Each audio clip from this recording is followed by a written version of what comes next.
Well, actually, this next one is just a slightly trickier endgame. This one I put in just for fun. So if you guys would like to solve this, it's white to play. And the results may surprise you. So let's hear some ideas. This one has one more pawn than before, which just increases the interest exponentially.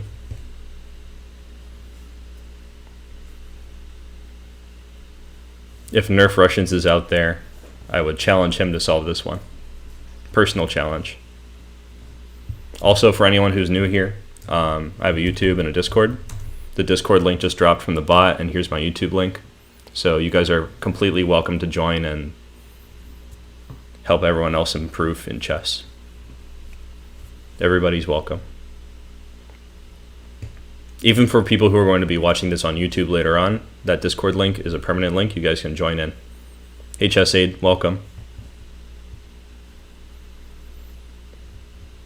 I have to say, I haven't checked out your channel yet. I haven't seen you streaming, but thanks for the raid, and I'll look forward to seeing your channel later on. I'll try to drop in and say hello. Thank you very much.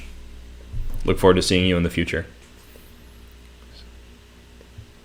Okay, so h6c6 suggests that we should go to the center of the board. This is pretty intuitive. So if we come straight across, right? Absolutely, pay it forward, especially during these times. So black will probably go like this. And if you play, for example, king f4, yeah, we got to work together, absolutely. They're going to come across like this. And I guess your goal is to reach this c7 square, is that right? 66. All right, so king e5. I'm going to play king c4. I'm just going to follow you. And if you go all the way there, you protect your pawn. But now we reach a new endgame position, one which is frequently shown in endgame books. This is called a reciprocal Zugzwang, which is a very, very fancy phrase. So Zugzwang, spelled like this. Zugzwang. This word, it means compulsion to move. It's a German word. And so it means that you're in a position where it's your move and you are kind of forced to move, even though you wouldn't like to. Generally, it means that your position is as good as it can be with the pieces that you have, and any move you make makes it worse. It's not the same thing as unstoppable threat. It's only a Zugzwang if, when it's not your move, you're not losing. So in this case, if it was black's turn, white would actually be winning. But since it's white's turn, black is winning. And just to illustrate, you have to step away from this pawn, unfortunately. So you might come this way. Then we take this pawn. And you can run this way to try to make a draw. But whenever there's space in front of the pawn, you're definitely going to win the position. If you have extra moves with the pawn, if you have space with the king, and you're leading, that's a bad sign. So, jumping chess horses, we want to reach c7, but not in trebuchet. Okay, that could make sense. Is there any way to avoid this trebuchet position? Reciprocal Zugzwang also means trebuchet position. Is there any way to reach c7 without that problem?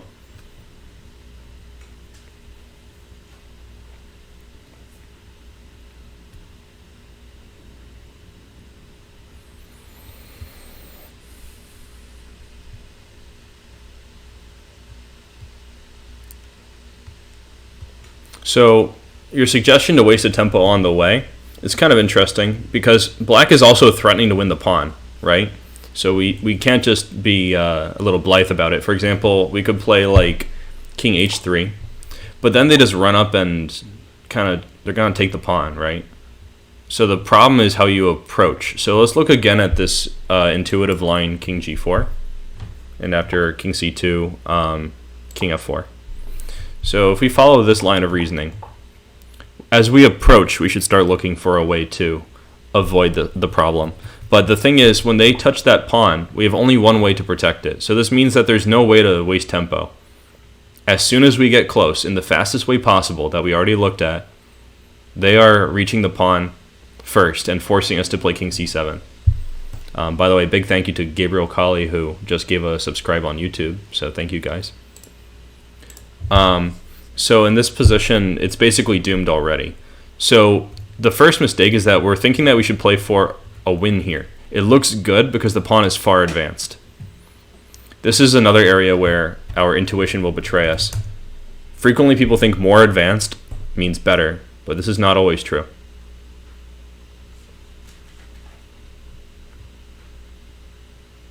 Yeah, we can't overpress, absolutely. That's completely true at Chess Aid. So, but we wouldn't know actually that we should be playing for a draw without analyzing this line. So it was not a waste of time. It's definitely important to check that line. All right, so Jumping Chess Horse says, I remember triangulation, but not the technique.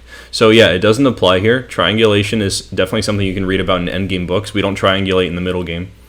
So triangulation is when you take a slower path to reach a critical square so that it becomes the other person's move when that favors you.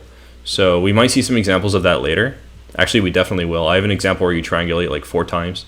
We'll talk about that. But that works only when your opponent doesn't have as much flexibility to reach a critical square as you. But here, black is actually the one pressing. They're creating the first threat of king takes b6. So triangulation is not going to help here. We can make triangles all the way over and then lose the game. So how are we going to make a draw is the real question.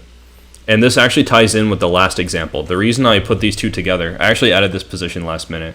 The reason I added them together is that this position builds on things that are illustrated in the first example. That if we can get the kings into a certain position, it's a draw. So we're actually aiming for a position where this king is on b4. This is what we want. But the problem is, how do we get there? There's more than 100 ways that the king can go from h4 to b4. It's something like 141 ways. Some combinatorics right there for you. My USCF. Yeah, I do play in USCF, although, of course, these days I'm barely playing. I'm just training a lot. Trophy 74, welcome. The fastest way to get from point A to point B is a straight line. The fastest way is maybe a tesseract, but in chess, this is not true. Yeah, I'm a candidate master, and I've been really close to national master, but I've got a lot of bad luck, so I'm still training so that the luck doesn't matter. Now, actually, it's not like I would ever stop, but that's my primary focus at the moment. So let's talk about how many squares this moves, right? 1, 2, 3, 4, 5, 6. So if we cut across just 6 squares, we can actually reach the same thing in 6 moves, like 1, 2, 3, 4, 5, 6.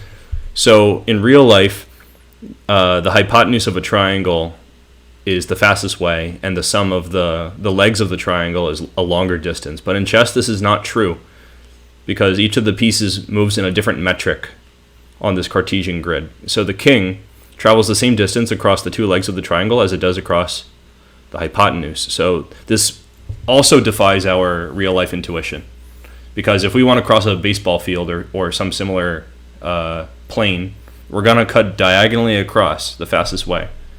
But in chess, there are many equally fast ways. I could also go like this and reach in the same number of moves. So we have to choose carefully. But the key thing is actually the interplay of these 2 kings. The evaluation that I have talked about in my previous lectures, it still applies here. Yeah, 66 has it right. If you go to e1, black can never stop you from reaching b4. So the solution is not that. It's king g3. And they might try a variety of things. I suggest king c2. It's probably the most testing. But of course, it's a draw no matter what. Now, king f2. And we're actually reaching in the same number of moves. It's not slower. It's just more flexible. We're choosing the way where they have no options to prevent our eventual arrival on b4. If they try to wait, we wait too. One critical line here where you could really go astray is with king a6. What's the best move for white here? Anyone? There's more than one, but there's also like a move that's not good for white.